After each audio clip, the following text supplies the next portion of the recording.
If you want a $200 Amazon gift card, all you have to do is give this show a 5-star rating and review, and I'll be sending someone this special gift. Just be sure to include your Instagram handle at the end of the review, because that is the way I will be reaching out and perhaps sliding into your DMs. So pause this episode and rate and review for your chance to get a $200 Amazon gift card. Hey guys, I actually need to tell you that if you're not subscribed to my newsletters, they come out every Friday and they're called Friday Finds. This is information that only my subscribers get in their inbox. I share new food finds I don't share on Instagram, food news, food trends, and products that aren't even on the market yet, but I've got the scoop. I also share special discounts and other recipes throughout the week. Again, only to my newsletter subscribers. This is not published anywhere else and cannot be found on my blog. I do not and never have shared any of your information. This is just another way to stay connected. So be sure you're in the know and subscribe to my weekly newsletters by going to littlesipper.com/subscribe and enter your email. That's it. So pause this episode and go to LILSIPPER.com/subscribe. Hey guys, welcome back to the Digest This podcast. I'm your host, Bethany Cameron, and in today's bite of knowledge, I'm just going to go right into it. I've actually been hesitant to share this publicly. I have been wanting to do more research and then more research. And I feel like there's so much information out there. I really had to dig into this topic regarding our USA chicken and getting it from China, even though it's labeled as USA hatched and raised. So I just want to tell you that this has just been something on my heart, on my mind, and something that I feel like now's the time to share. And so get some snacks and listen in, because this is quite eye-opening.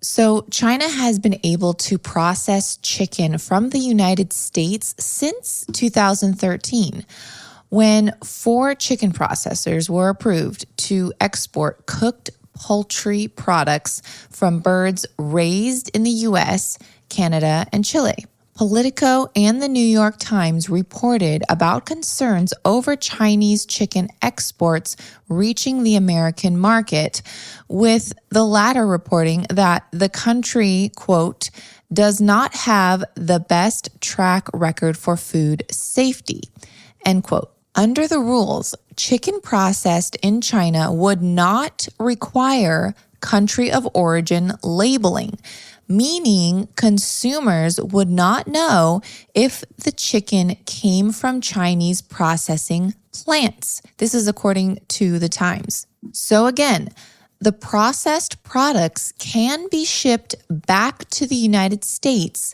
and labeled as American-raised chickens. So chickens that were born, hatched, raised in the United States are being shipped to China for processing. I'll get into that in a little bit of what processing means. And then after it's shipped to China, they process it, then they ship it back to the United States for consumption.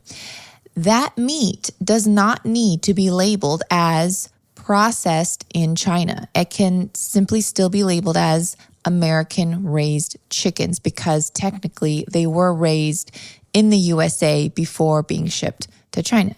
And in 2017, the first known shipment of cooked chicken from poultry raised in China arrived in the US, according to the Washington Post.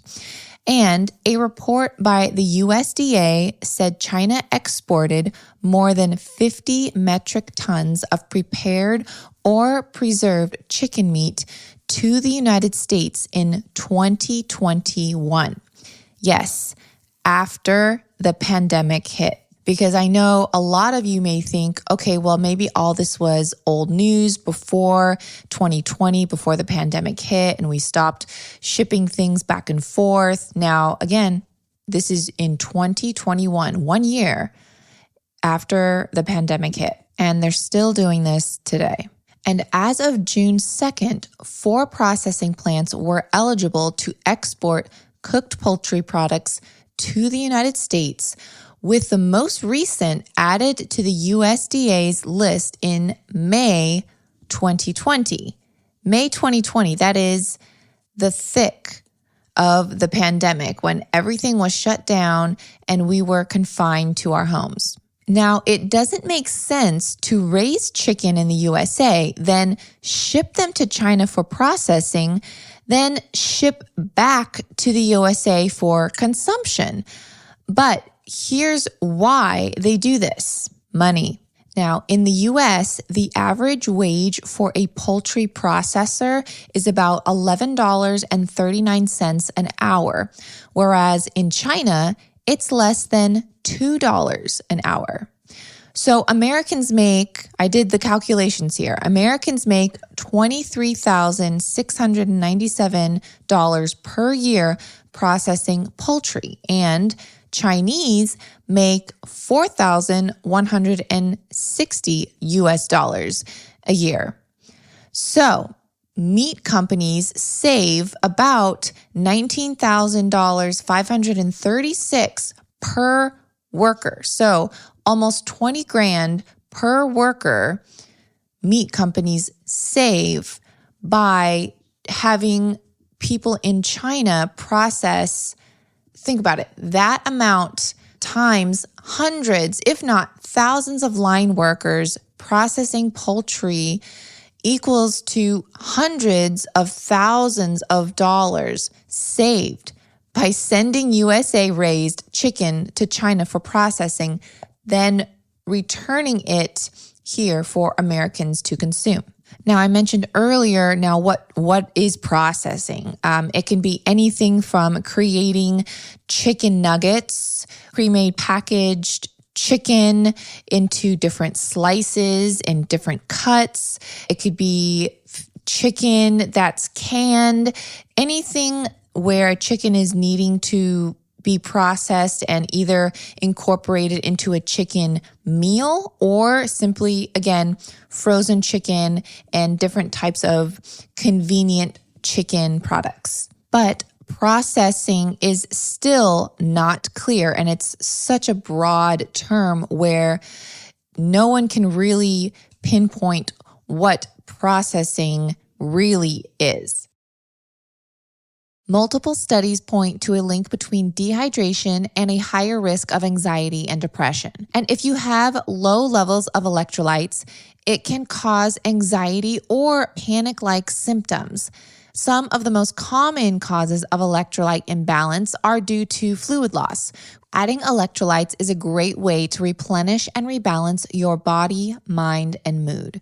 However, most electrolyte drink mixes contain added gums, sugars, colors, and even added oils. I'm really picky about what goes into my body, so that's why I choose Element's Raw Unflavored Electrolyte Mix. Element's unflavored version contains a science-backed electrolyte ratio of salt, magnesium, and potassium. Those 3 simple ingredients are in their raw, unflavored packs. So whether you just finished a workout, sauna session, or just need to hydrate for your mental health, Element is formulated to help anyone with their electrolyte needs and is perfectly suited for those following a keto, low-carb, vegan, or paleo diet. And right now, Element is offering my listeners a free sample pack with any purchase. That's 8 single-serving packets free with any Element order. Element also has a no questions asked refund policy. So if you try it, don't like it, they will give you your money back, guaranteed, no questions asked. So you have nothing to lose. Just go to drinklmnt.com nt.com/digest to get this amazing offer. Now, the reason I'm even saying this, that we should be hesitant to consume any kind of prepared food in China, is there's been more than enough incidents throughout history that sadly, China does not have the same food safety practices as the USA. And with all the back and forth, there's just more risk for contamination in overseas transportation, as well as in the processing of the actual chicken in poor sanitation facilities.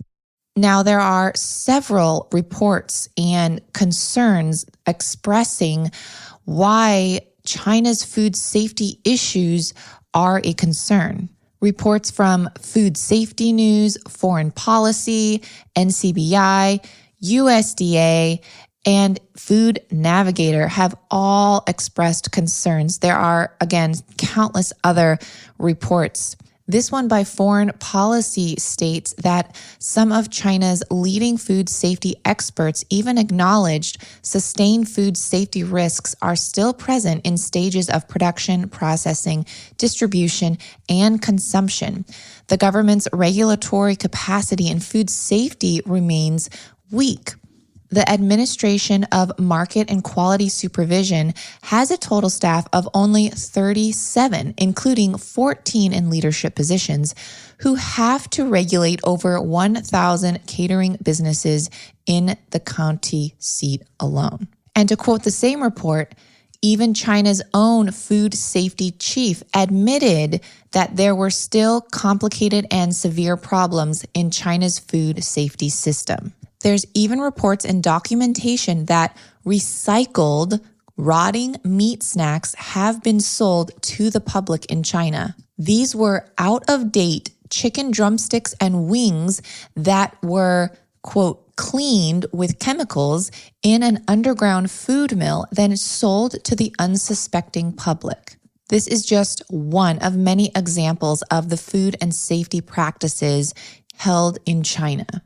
I do hope that things change there, and I'm sure Chinese citizens are just as fed up as anyone would be knowing this. And so all we can do is hope for the best. And again, look to where our meat is not only born, hatched, and raised, but also processed. It's always best to know where your food comes from. It's actually our right to know. And not only where it was born, raised, and hatched, but also where it was processed. If you want to feel confident in feeding yourself and your family quality USA free-range chicken born and raised on small American family farms, as well as minimally processed in the USA, I highly suggest getting your poultry from Wild Pastures. Wild Pastures delivers meat from regenerative farms, all pasture-raised, grass-fed, and grass-finished. They deliver from American family farms to your doorstep for less and carry a wide variety of chicken, beef, pork, and even wild-caught fish. In order to keep costs down, Wild Pastures makes every effort to optimize the use of the entire animal. They distribute various cuts evenly across their member base. But have no fear, you aren't stuck with what they choose. You can customize each and every item in your box so you only receive cuts you know and love. So if you want to try a box from Wild Pastures, they're offering my listeners 20% off for life, plus free shipping for life, plus $15 off your first order. Just go to wildpastures.com/digest for 20% off. That's wildpastures.com/digest. I'll also include that link in today's show notes. So what's the takeaway here? Know where your meat comes from and support small local farmers. We need to continue to help our economy by doing our best to buy from American-raised and processed meats, along with many other things. And I know it's not easy to buy everything made in America where so many of our goods are sourced overseas. However, if we are conscious of it and make a point to even change a few things we purchase, we can make a difference. Thanks again for listening to this week's Bite of Knowledge, and I highly encourage you to share this episode. It means so much to me, and I just feel super strongly about this topic, and this topic needs to be spread. So please do share it with your friends, family, social media, and help spread the word. Thanks, guys. See you next time. Thanks for listening to this episode of Digest This. If you enjoyed this episode, please leave a review in your podcast app to let us know. If you're ever wondering how you can support me and this podcast, sharing it with your friends and family is the best way. This is a Resonant Media production produced by Drake Peterson and edited by Chris McComb. To email the show, message us at digestthispod@gmail.com. See you next time. The content of this show is for educational and informational purposes only. It is not a substitute for individual medical and mental health advice and does not constitute a provider-patient relationship. As always, talk to your doctor or health team first.